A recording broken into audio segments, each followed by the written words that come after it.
Hey everybody, Zee Garcia here. Today you're going to be taking your fantasy race and trying to take as much area as possible in Alluvium.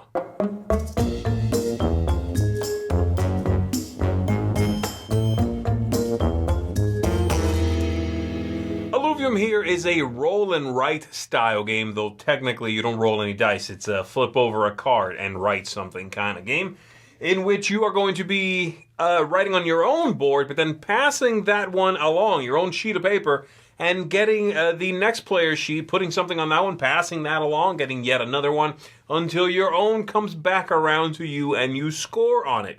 And you play multiple rounds of that. You are trying to get victory points by having a large area that's cultivated on your player board with anybody's colors. So a big group without any holes in it. But then also by being clever with what you draw, what you cultivate on other players' boards, without ideally helping them too much. So it's kind of a tricky game. The explanation might be a little bit weird. I'm going to try my best here. So let me show you how the game works. I'll see you on the other side. In the game, you are trying to score the most total victory points, and you are going to do that by making or hoping that a large square or a rectangle is built on your board and scoring that at the end of every round, which would be right here where the 1, 2, 3, and 4 are. But then also by scoring points off of other players' sheets, and you do that by being neighbors with their pieces, and also by having ideally a large group. Let me show you what I'm talking about here, okay? So everybody gets one of these sheets of paper, all right? So I'm going to be playing yellow in this case. I'm not going to show you the other ones, but that's how it works for everybody. These are the colors. You get your own cards, and you're going to shuffle these up. And then to set up the game, we also have this on the table, by the way, which indicates the order in which we pass the sheets one way, and then it alternates for every other round. Now, depending on the number of players, you'll change the number of rounds. So 4 players, 4 rounds, okay? So it's going to start one of the two ways. You are going to draw a card and add one to your hand. This is a difference for the very first round. And then you're going to go ahead and flip another one. Now, between this one and this one, I'm going to put both of these onto my player board. I can rotate them if I want to. And I have to include, one of the two has to include that space that's a little darker, and then the other one has to include this space. So for example, I might do something like this, where I go to this one, I do that, like so. They say you do the outline, then you're going to color it in a little bit, like so, and then you're going to put your own symbol in there, which is something like this. So it does kind of take a little bit for everybody to do this part. Once everybody, depending on how careful you want to be, it might also can do it quickly too, but it starts to look like a total mess if you hurry up. So this one's going to stay here. The one in my hand, I'm going to put in the other space. You have to make sure that there's no overlap, okay? So I might do something like this. I might do it like that, as you see here, like so. And again, for the overview here, I'm trying to hurry up, but you can see how it can take a little bit. So do this, da-da-da-da-da, and then put in my symbols in each one of them, just for legibility and to make sure this is clear. So there we go. This one I don't have to deal with anymore, the one in my hand. We can set that aside, okay? So once I've done that on every board, or rather on my own board, everybody's done that on their own board, then you are going to pass yours in this order. In this case, I would take this one and pass it that way, and I'd get one from my neighbor over here over to me. So let's now switch and say I just pass this over to the blue player who's over there, and the blue player's cards, the one that ended up on top of their deck, was this one right here, okay? So now you're looking at the blue player's area after this was passed. And the blue player is going to, they just added this to their own sheet, okay? They're going to now add this one to the sheet that was passed to them. And they can choose where they want to put it, but it has to be adjacent to something, okay? So, for example, they could do it here. They're going to add it right here to there. All right, so if they do something like that, something like so, okay? They're going to color that in again, and then put their symbol in it, which is this little squiggle in all of those spaces. like that. They are going to pick a line down here that has yet to be claimed. So, for example, the first one. And then they are going to mark off a number of these dots equal to how many sides they are sharing with the owner's color. And you would, of course, make sure that this board, that everybody knows that this is the orange board here. And you could put the player's name right there, okay? So they are sharing one, right here, 1, 2, 3 sides with orange. So they will mark off 1, 2, 3 of these, all right? And then this passes to the green player or whoever, the red player. And the red player's top card is this one. So the red player will do something on there, and perhaps they'll do something like this, right? Or rather, reverse that. So like that. So the red player will do it. And then the red player is sharing, let's see, the red player is sharing 1, 2, 3, 4 pieces. So they'll mark this and go 1, 2, 3, 4, and so on. When this finally comes back around to the yellow player, or the orange player in this case, then they're going to check how big is the largest continuous, basically filled in space that they can find, okay? By that I mean, in this case, if this was it, it is right here. It's 1, 2, 3 by 1, 2. Or you could do this one also, 1, 2 by 1, 2, 3. Same thing. That's the biggest without having a hole. So they're going to score 1 point for each, which is 6 in this case. Obviously, I'm missing a color. I'm assuming, let's assume that color doesn't grow their area, all right? And then you flip a new one in your color. So you can now let this one go, and you flip over the next one, and you add it somewhere to your own board. And then these pass the other way.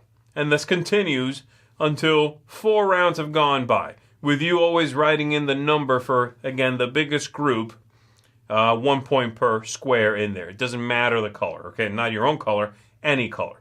So, maybe the next time you're going to get a 5 by 4 area. Well, that's too big. Let's say 4 by 4, let's say, is the biggest one. So they're going to get their 16 points in there. Maybe after that one, it didn't really grow, so another 16. And then at the end, they were able to get another 4 points there. So they get a 20 right there. All right? Once we get to that point, then the game is over. And then we're going to get points from what we did on other players' boards. The way that works is you check who's got the most of these ticked off circles, and that person is going to get 1 point per space they have on that board. So, for example, red in this case, let's say red is the winner, they're going to get 1 point per space in their biggest contiguous group of their own color. 1, 2, 3, 4, 5. If they had another red piece here, that continues, okay? So they're going to get that many points. Next down, in this case, would be blue, assuming, that green or whoever is the next player has fewer. They're going to get half, rounded down. 1, 2, 3, 4, 5, fine, they get 2 points. And then after that, then you get a quarter, and then after that you get nothing, all right? You're going to write those right here from your neighbor, so you'll ask, the other player, like the red player, okay, how many points do I get from you? I got 4 points from you, great, red. How many points did I get on your board, blue? Oh, I only got 2 points on your board, blue, okay.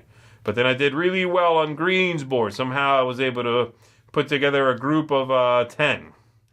And then I got nothing on the other, board, which you wouldn't do anyway unless it was a 5-player game. And then we add up all this, and that's your final score right here. So you are both trying to not create a big area with no empty spots for other players because you're giving them a bunch of points, but you want to be next to them because that's how you get these checks. And you want to have a large group so that you can, when you win this, get a bunch of points. But if you do that, you might not be next to the players, to the owner's color. So there's those kind of 3 things at odds with each other that you have to be mindful of. One final thing I want to mention, instead of drawing the shape on someone's board, you can always choose to fill in a single spot. But that spot has to be fully isolated, okay? So that means that if green has a shape right here, like so, then red on their turn could, if they had, that shape, let's say, instead of putting it somewhere, they could just fill in one single spot. But it has to be fully isolated. That's the only way you get to do that. Which means, if anybody creates an area that leaves 2 spaces, like this, it's never going to be filled. Something like that. All right? So, there you go. Like I said, kind of an obtuse idea. I hope the explanation kind of makes sense. But let's go ahead and go back up top and let me tell you how I feel about it. This is certainly a very crowded genre. But I will say, for this game, I think the way that this game handles this crowded genre is fairly different. I think the idea of passing the boards along, of adding your color not just to your own sheet, but everybody's sheets, and trying to get victory points from your own and everybody else's is clever and interesting. So let's go ahead and break it down. There's things I liked, such as that, but there's things that I thought were drawbacks. So, theme in this game, it's okay. I mean, the idea of being a fantasy race definitely doesn't play out that well. It doesn't really come across, except for the illustrations of who you represent on the backs of the sheet, on the backs of your cards here. But it's all right. I don't think it hurts. I think it's fine. And it doesn't really help you teach the game, but it doesn't get in the way either. I think the illustrations do enough of a good job to kind of put you into that world where you can work with this theme. The aesthetics. Again, I think they're okay. The card quality is not great. These are very cardboardy. They don't feel so good, but you're also not going to be using them very much. You rarely need to shuffle them, right? You set them up at the beginning of the game, and that's it. Flip over the top one, do whatever you're doing. The boards, the player sheets, are very susceptible to looking quite messy. Okay? That's part of my problem. I'll show you a close-up of one of these things so you see it. But there is that, the markers, the pencils, I guess is what they are very light. They do have the ability to be erased. But there is a push and pull here between looking messy but moving quickly, or being very careful and detailed, but then kind of really dragging the game down and slowing it down. It may be taking a little longer than you wish it would just to kind of move it along, okay? So I do wish the colors popped a little bit more. It was a little more vibrant, a little easier to see. So that's my main thing as far as the aesthetics go. A marker would have been much nicer, but of course with the marker you do lose the ability to erase. Erasing isn't great though. You will absolutely chew through these erasers if you do this more than a couple of times. So there is that, okay? It's just the way it is, I guess. The replay value is not bad. I think because of the interest of the tactics and strategy, and we'll get to that in just a little bit, I think there are different things that you can learn along the way. I think from game to game you will evolve. I think depending on the sheet that you are passed to you, when you look at that, you will make interesting choices as to what you want to do or not do, what areas you create, what areas you leave behind. So I think the replayability isn't bad in this game. Game mark is my biggest negative. It's actually my only negative. I think the end game can certainly be anticlimactic. And the reason for that is because, such as on this sheet here, sometimes you get to the end, there are no single spaces left that you could take over, but the shape you have just doesn't really fit anywhere else. And so there's going to be some skipped turns. And in fact, I'm assuming they are skipped turns because I wasn't able to confirm that from the rule book. The rule book isn't the best thing. We'll get to ease of play in just 1 second. So I'm guessing you skip a turn. And so the ending just kind of feels anticlimactic sometimes. You just cannot catch someone who's running away with it. And they have more of the little check marks or ticks than you do. And you can't put your piece anywhere. So it's like, oh, okay, I'll just wait till everybody's done. Okay, here you go, the next one. Oh, I can't. Oh, there's no room in this one for my shape either. Okay, so I don't like the way the end game plays out. I wish that there was, I wish that the rules for your shape or a single piece were a little bit more forgiving. The piece having to be already completely surrounded means that somebody else or anybody who creates a 2-space or a 3-space area, they are nuking that area. It cannot ever be filled. So that's problematic. Ease of play. It's a quirky game. The rules are a little bit iffy, so the ease of play is somewhere in the middle. I don't think this is one of those roll and write games that you have people over and you just kind of want to fill some time. You throw it down and you get going. The explanation is going to be a little slower, a little bit more. You have to be a little more careful than with a lot of other roll and writes where you can very easily get the point across. Okay, I got it. Chuck some dice or flip a card and off we go and we play for 15 minutes. This is a little longer than that, and it is, again, the explanation is going to require a little more care than that. Lastly, Tactics, Luck, Strategy gets a thumbs up from me. I think there are interesting choices here. The main one being, do you help yourself or do you hurt your opponent, right? Are you next to their piece and therefore get a lot of those tick marks and possibly score a lot of points from their board at the end of the game, but you might be creating a large area for them? Or do you put something in there in a way where it messes them up, but perhaps you're not giving yourself as much help? Ideally, you can do both, right? That's what you're trying to do. But yeah, it's an interesting tug of war. There's also the idea of, being next to your own pieces. So you have a large group and you can score a lot of points off of that. If you're doing that, you might not be next to them, or you might be creating a large area for them, which gives them points. So, yeah, I thought that was interesting. I find that to be a clever system. So there you go. Overall, I like some of the interest that's in this game. I do enjoy. I like the strategy in it, this sort of reacting to what your opponents are doing, and then the dichotomy between helping yourself, hurting them. I think the look leaves something to be desired, and I do find the end game sometimes to really just kind of peter out. The game sort of peters out before it feels, it doesn't come to a satisfying conclusion. Scoring can also be a little bit of a pain as you are checking what did I get over there? What did I get over there? Okay, So you want to find a good system for that. I recommend going, fill in your entire board. So, look at your own and ask the other players what you get from them. That's the best way to do it, okay? So, yeah, for me, this is okay. It's not great. This is not necessarily one of those roll and writes that I'm going to be putting into rotation. I want them to be a little bit prettier, a little bit faster, perhaps.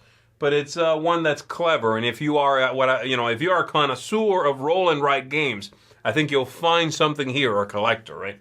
I think you'll find something here that you are going to enjoy, and you'll see something that perhaps you haven't seen before.